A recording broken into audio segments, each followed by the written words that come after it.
I'm very interested in the issue of nationality and the tribunals, and we came across a pork butcher of German origin. There's a lot of these across the east of England, the whole pork butcher shop, pork pies, sausages, that sort of area. There's very much a lot of Germans over the generations had gone in. It's a little bit like Italians and ice cream and fish and chips and things. It seems to me there's a story there.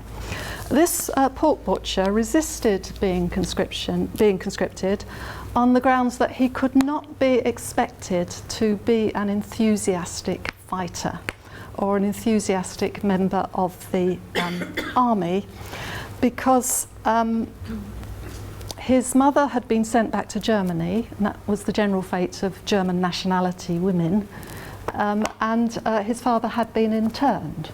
So he asked the tribunal what view they expected him to take.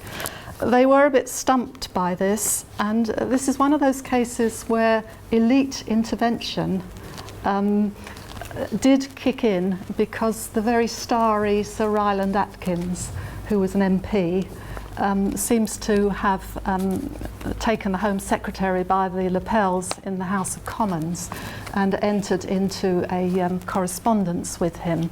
And eventually the Home Secretary writes back and says, "There's no way that I could possibly give advice to your tribunal. You know, that's not my job.